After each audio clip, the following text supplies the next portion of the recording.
నమస్తే welcome to prime nine desk analysis నేను మీ బ్రహ్మనాయుడు వైఎస్ఆర్ కాంగ్రెస్ పార్టీలో సీనియర్ నాయకులకైతే పెద్ద ఎత్తున ఘోర అవమానాలు అయితే చోటు చేసుకున్నటువంటి పరిస్థితులు కనపడతా ఉన్నాయి. ఉమ్మడి ప్రకాశం జిల్లాకు చెందినటువంటి సీనియర్ నేత బాలినేని శ్రీనివాసరెడ్డికి అయితే ముఖ్యమంత్రి కార్యాలయంలో అయితే ఘోరమైనటువంటి పరాభవం అయితే ఎదురైన పరిస్థితి ఉంది. అయితే బాలినేని శ్రీనివాసరెడ్డి గురించి చెప్పాలంటే దాదాపు 6 సార్లు ఎమ్మెల్యేగా బరిలో దిగితే 5 సార్లు గెలిచినటువంటి పరిస్థితి ఉంది. 2 సార్లు మంత్రిగా వ్యవహరించాడు. 2009లో బాలినేని శ్రీనివాసరెడ్డి కాంగ్రెస్ పార్టీ తరపు నుంచి గెలిచిన తర్వాత రాజశేఖర రెడ్డి మంత్రివర్గంలో అయితే స్థానం ఇచ్చారు. రాజశేఖర రెడ్డి మరణం తర్వాత మంత్రి పదవికి రాజీనామా చేసి జగన్మోహన్ రెడ్డి చెంత చేరినటువంటి నేతగా బాలినేని శ్రీనివాసరెడ్డికి గుర్తింపు ఉంది.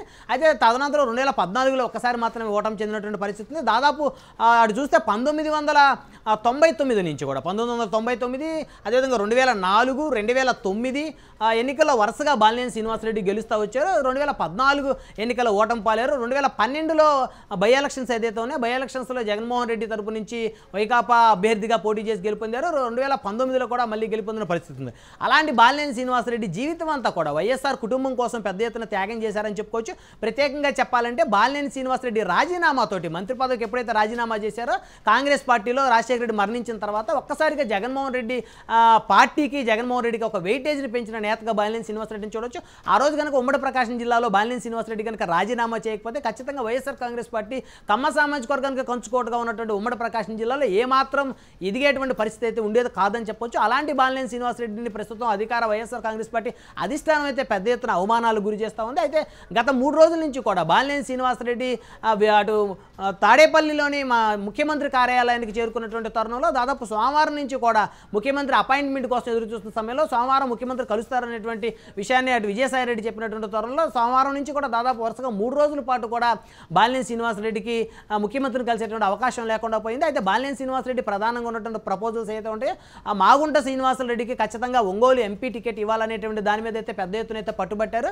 అయితే అదేవిధంగా పశ్చిమ ప్రకాశంలో ఉన్నటువంటి కొన్ని నియోజకవర్గాల్లో కూడా బాలినేని శ్రీనివాసరెడ్డి తనకు చెప్పినటువంటి నేతలకు టికెట్ ఇవ్వాలనేటువంటి ఒక అంశాన్ని తెర మీదకి తీసుకొచ్చినటువంటి సమయంలో మాగుంట శ్రీనివాసరెడ్డి లాంటి నేతలకి వైఎస్ఆర్ కాంగ్రెస్ పార్టీలో స్థానమే లేదనేటువంటి ప్రస్తావన అయితే అక్కడ ఉన్నటువంటి వైకాపా సీనియర్ నేతలు కొంతమంది తీసుకొని వచ్చారు. అయితే జగన్మోహన్ రెడ్డి చుట్టూ ఉన్నటువంటి కొంతమంది కోటరీ ఎవరైతే ఉన్నారో వారందరూ కూడా బాలినేని శ్రీనివాసరెడ్డిని మొదటి నుంచి కూడా వ్యూహాత్మకంగా జగన్మోహన్ రెడ్డికి దూరం చేయడంలో సక్సెస్ అయ్యారని చెప్పొచ్చు. దాదాపు 3 రోజుల పాటు సీఎంఓ కార్యాలయంలో ఎదురు చూసినప్పటికీ కూడా కేవలం ముఖ్యమంత్రి కలవకుండా సీఎంఓ ధనుంజయ రెడ్డి మాత్రమే బాలినేని శ్రీనివాసరెడ్డిని కలిసినటువంటి పరిస్థితి ఉంది. అయితే ముఖ్యమంత్రిని కలవనీయకపోవడం అదేవిధంగా బాలినేని శ్రీనివాసరెడ్డి పెట్టినటువంటి ప్రపోజల్స్ అన్నీ కూడా పూర్తిస్థాయిలో కొట్టేయడంతో ఆగ్రహానికి ఆవేదనకి ఆక్రోశానికి లోనైనటువంటి బాలినేని శ్రీనివాసరెడ్డి ఇక తాడేపల్లి ప్యాలెస్ గడప నేను తొక్కేది లేదు నా జీవితంలో నేను బతుకున్నంత వరకు అని చెప్పేసి శపథం చేసి బాలినేని శ్రీనివాసరెడ్డి ఒంగోలు వెళ్ళిపోయినట్టు తెలుస్తోంది. మొత్తానికి బాలినేని శ్రీనివాసరెడ్డి రాజకీయ భవిష్యత్తు మీద అయితే ఒంగోలు వ్యాప్తంగా పెద్ద ఎత్తున చర్చ జరుగుతోంది. బాలినేని శ్రీనివాసరెడ్డి ఇప్పుడున్నటువంటి పరిస్థితుల్లో మళ్ళీ ఎవరైనా వైకాపా నేతలు బుజ్జగిస్తారా, బుజ్జగించి పార్టీలోకి మళ్ళీ పార్టీ తరపు నుంచి ఒంగోలు ఎమ్మెల్యేగా అభ్యర్థిగా బరిలోకి దింపుతారా, లేకపోతే బాలినేని శ్రీనివాసరెడ్డి టీడీపీ జనసేన కూటమిలో చేరి ఒంగోలు తరపు అభ్యర్థిగా పోటీ చేస్తారా అనేటువంటి దాని మీద అయితే ఒక స్పష్టత అయితే లేదు. మొత్తానికైతే జగన్మోహన్ రెడ్డి కోసం జగన్మోహన్ రెడ్డి రాజకీయ భవిష్యత్తు కోసం తన రాజకీయ భవిష్యత్తునే పనంగా పెట్టినటువంటి బాలినేని శ్రీనివాసరెడ్డి లాంటి నేతలను అయితే ఈ విధమైనటువంటి అవమానాలకు గురి చేయడం ఎంతవరకు కరెక్ట్ కాదనేది వైఎస్ఆర్ కాంగ్రెస్ పార్టీలో ఉన్నటువంటి సీనియర్ నాయకులతో పాటు ఉమ్మడి ప్రకాశం జిల్లాలో ఉన్నటువంటి వైకాపా కార్యకర్తలు వైఎస్ఆర్ అభిమానులు పెద్ద ఎత్తున అయితే ఆవేదన గురవుతున్న పరిస్థితులు కనపడతా ఉన్నాయి.